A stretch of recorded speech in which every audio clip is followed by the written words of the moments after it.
It's 9 o'clock now, and our clocks say it's 12 minutes past 12. I don't get it. You don't get a lot of things, like a raise, for instance. It's my duty to pay your wages, and it's your duty to wind the clocks. But I wound them. Customers don't buy clocks that show the wrong time. I wound all the clocks last night. The electric clock, Mr. Simon. 12 minutes past 12. There must have been a power failure. Try the lights. The lights are working. Well, then the clocks ought to work, too. Yes, but they don't. Mr. Simon! Mr. Simon! Mr. Simon! What's this? It's stuck. It's not stuck, it's magnetized. Mr. Simon, these are magnetized, too. I can't understand it. My wristwatch is stopped. Mine, too. But mine still shows 9. That's the time I entered the store. Look!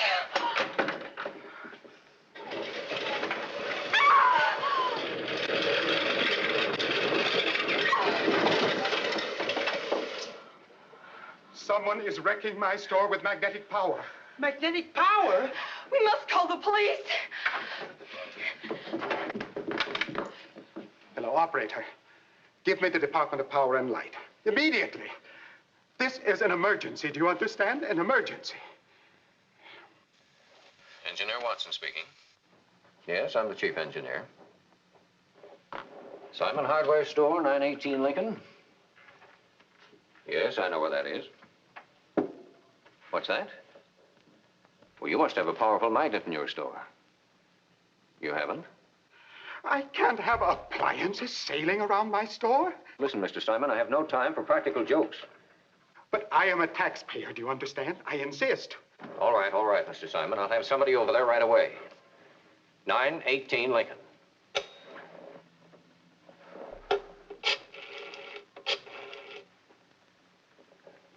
Office of Scientific Investigation. Connect me with Dr. Allard, please. This is the Office of Power and Light. Watson speaking. Say, Doctor, Directive 149 says that if anything unusual happens, to contact your office immediately. I think you had better send a couple of your A-men over to Simon Hardware.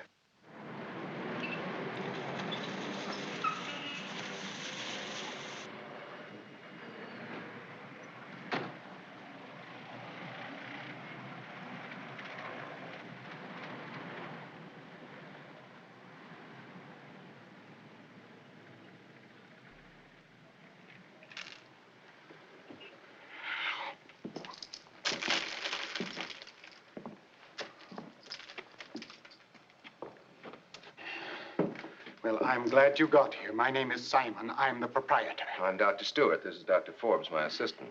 What seems to be the trouble?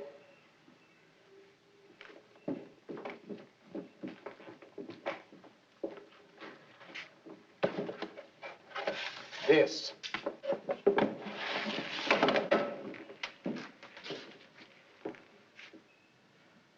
When did you first notice these magnetic effects?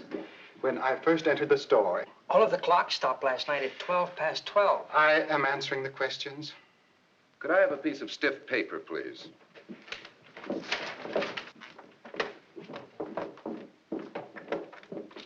Thank you. And some small tacks. Joy.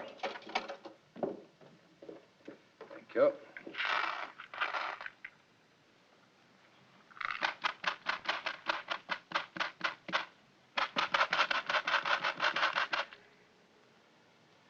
This proves our point, Mr. Simon. What point? See if we can find out where it comes from. Yeah, that's a good.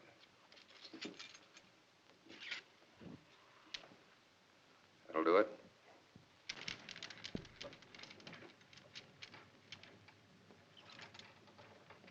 The epicenter is up there. Epicenter. What do you keep up there, Mr. Simon? It has nothing to do with the store. They're opposites.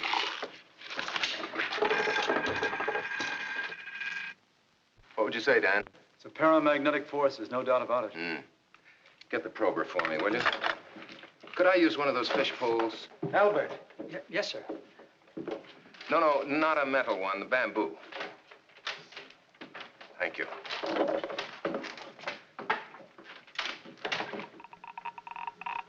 There's a bomb in there. I can hear a tick. This isn't a bomb, it's a Geiger counter. Why does it tick? The Clicking noise shows the presence of radiation. Radiation.